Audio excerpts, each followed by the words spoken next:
Hola Mina, Asta kini benar-benar sudah bangkit dan bersiap untuk bergabung lagi dalam pertarungan terakhir melawan Lucius. Tapi, jika kita perhatikan baik-baik, dia bangkit tanpa membawa kekuatan baru sama sekali. Pertanyaannya, apakah mungkin dia masih bisa mengalahkan sosok Lucius yang mengaku sebagai dewa itu? Jawabannya, kemungkinan besar ada pada sosok yang sejak awal selalu menjadi rival sekaligus partner terdekatnya, yaitu Yuno Greenberriol. Oke, tanpa lama-lama lagi kita langsung masuk saja ke pembahasannya. Let's go!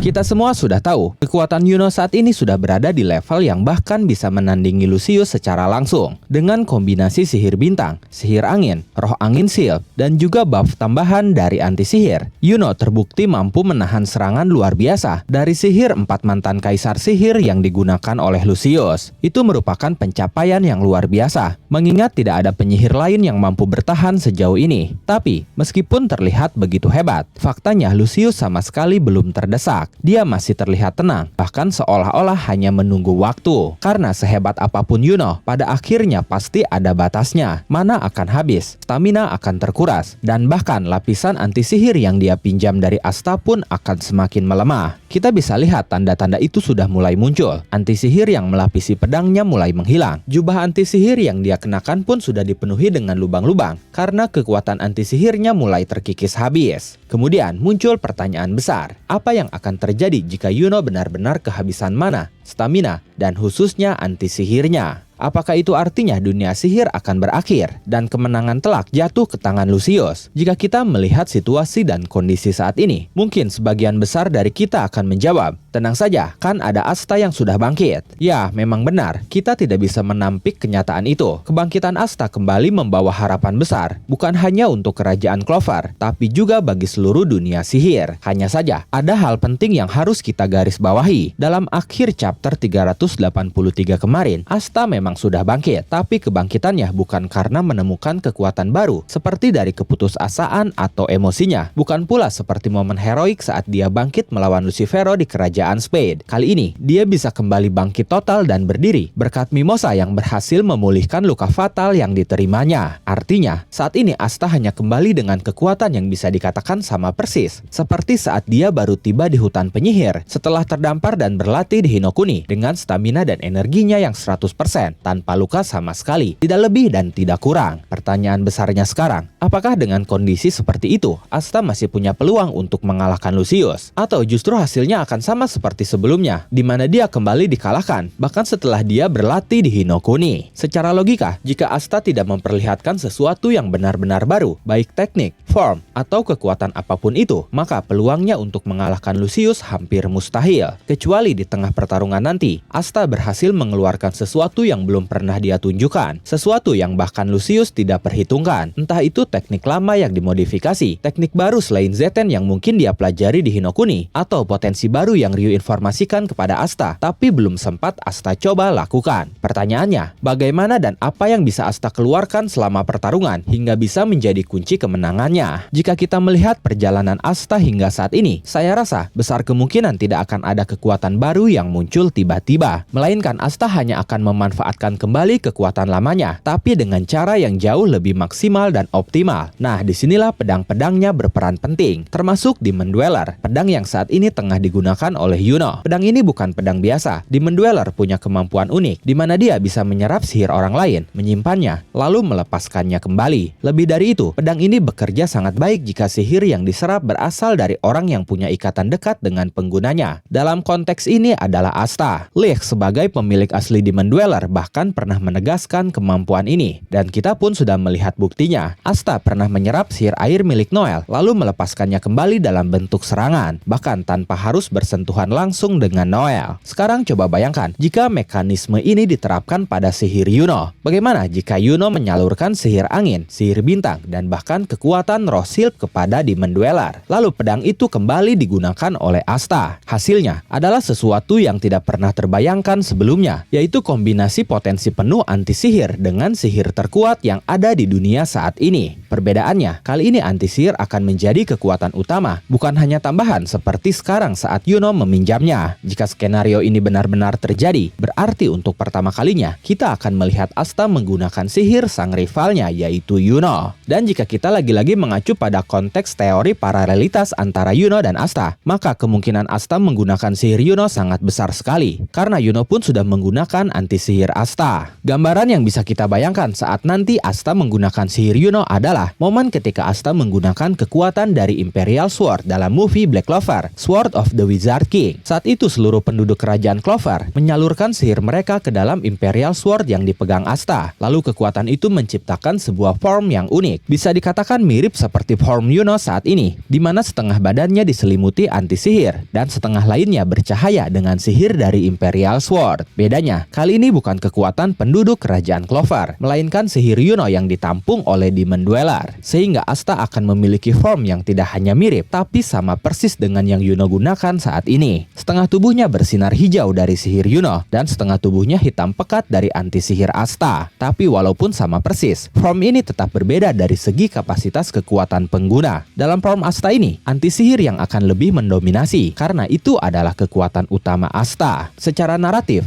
momen ini punya makna besar. Tabata Sensei seakan-akan ingin menegaskan kepada kita bahwa Asta dan Yuno tidak hanya tumbuh sebagai rival, melainkan sebagai dua sosok yang saling melengkapi. Asta adalah sosok yang melawan sistem dunia sihir dengan anti-sihirnya, sementara Yuno adalah representasi tertinggi dari apa yang bisa dicapai seorang penyihir. Jika mereka sampai berbagi kekuatan, maka itu adalah simbol bahwa mereka sedang menghadapi musuh paling berbahaya dalam sejarah dunia sihir. Dan satu-satunya cara untuk menang adalah dengan menyatukan kekuatan yang bertolak belakang, tapi saling melengkapi itu. Dalam pertarungannya melawan Lucius, Yuno bisa saja benar-benar tumbang lebih dulu sebelum Asta tiba, karena dia kehabisan mana, stamina, dan anti-sihir. Jika itu terjadi, maka Asta akan kembali bertarung seorang diri, seperti halnya Yuno yang selama ini berjuang sendirian menghadapi Lucius. Tapi sebelum Yuno benar-benar jatuh, dia akan menyalurkan sisa sihirnya ke dalam Demon Dweller, dan itulah yang akan menjadi senjata terakhir Asta. Dengan pedang itu, serangan terakhir Asta tidak lagi hanya sekedar tebasan anti-sihir biasa, melainkan kombinasi serangan sihir angin, sihir bintang, dan anti-sihir yang dituangkan dalam teknik pamungkasnya, yaitu Demon Dweller Z10. Serangan ini mungkin saja cukup untuk menghancurkan kristal di dada Lucius, yang menurut penglihatan Ryu, merupakan titik kelemahan yang paling fatal bagi Lucius. Bagaimana menurut kalian? Akankah form pamungkas Asta, yang sebelumnya hanya muncul dalam movie Sword of the Wizard King, benar-benar menjadi nyata di manga? Sama seperti beberapa karakter movie yang akhirnya diresmikan menjadi canon dalam chapter terakhirnya kemarin. Jika kalian punya pendapat, asumsi, spekulasi, atau bahkan teori tambahan, kalian bisa tuliskan semuanya di kolom komentar. Oke, terima kasih sudah menonton video ini sampai akhir.